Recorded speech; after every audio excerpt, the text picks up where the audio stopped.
Hi and welcome to another Nature's Image photography video. I'm Andrew Goodall and you're watching the extended presentation of my 2017 Red Centre tour. With each of my tours I like to make a short video featuring just a few of my favourite images put to music, and then a longer version like this one with more photos and some commentary for people who'd like to know more. With my next Red Centre tour coming up in April 2019, this presentation might just give you a taste of what's in store on our next adventure, so settle in and enjoy some highlights of the Red Centre photography tour.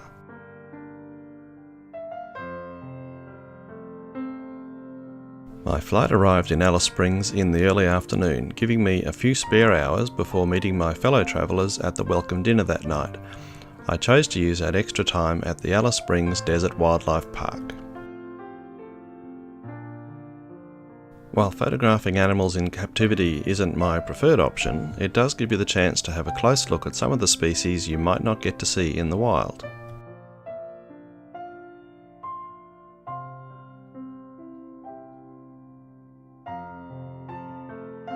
And of course, some of the species you might not want to see in the wild.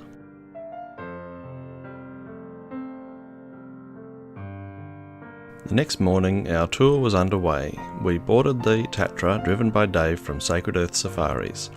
This was my first Red Centre tour, but I've worked with Dave many times on outback tours, including so far the Top End, the Kimberley, the Pilbara and the Nullarbor. That entire first day was spent exploring the stunning sights of the West Macdonnell Ranges. The photos you'll see here were taken at Simpsons Gap, Stanley Chasm and Ormiston Gorge. This truly is one of the most colourful parts of the Australian outback, and a place every landscape photographer should visit at least once.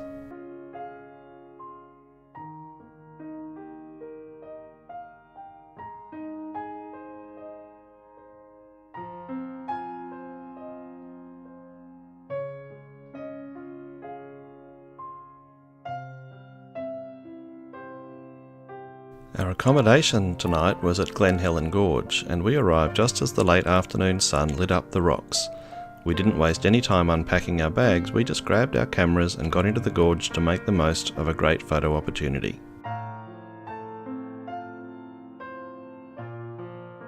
After dinner, we were out there again, shooting the gorge by the light of a 3/4 moon.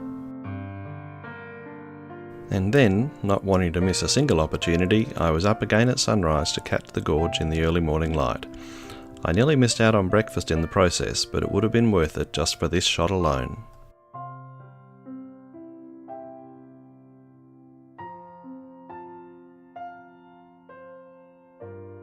Departing Glen Helen Gorge, we hit the dirt to head down the Morini track to our next iconic location, Kings Canyon. The next morning we were up at dawn to start our walk before the heat of the day. It's not a bad idea when the beginning of your walk is affectionately known as Heart Attack Hill. It can be a bit of a challenge, but once you get to the top, the views and the photo opportunities are truly world class.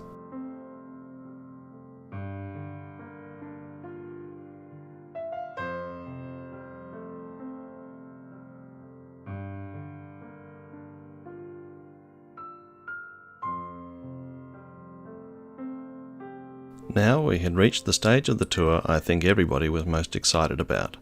After saying goodbye to Kings Canyon, we headed for Australia's great national icon, Uluru. Almost every published photo you see of Uluru is taken from the main sunset lookout. If that was the only view you ever saw, you could be forgiven for thinking Uluru was shaped like a giant loaf of bread in the desert.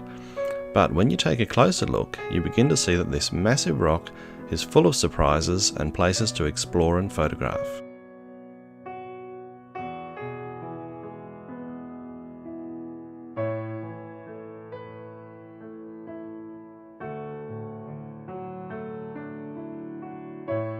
Of course, you'd be mad to visit Uluru and not make at least one visit to the sunset lookout.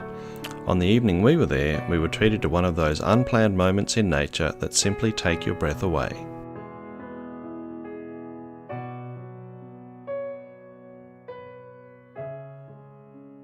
The other great feature of this national park is Kata-Tjuta, also known as the Olgas. We made sure our tour allowed ample time to photograph those famous domes, first from a distance, before moving in for a closer look.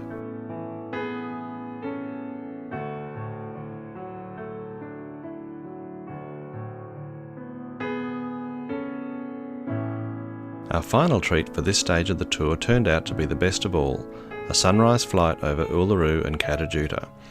This was one of the greatest experiences of my entire photography career and produced some of my favourite pictures of all time.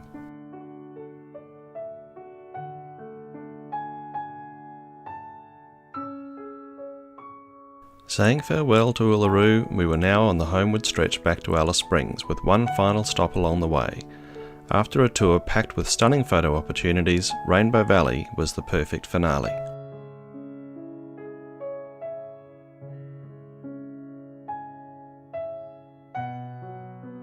On our return to Alice Springs, we enjoyed a final dinner together, which was a great chance to reminisce over some wonderful experiences.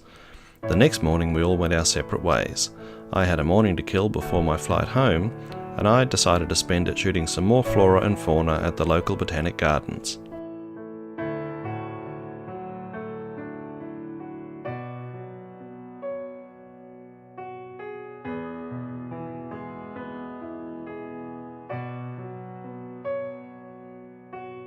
Thanks for watching this extended presentation of my Red Centre photography tour.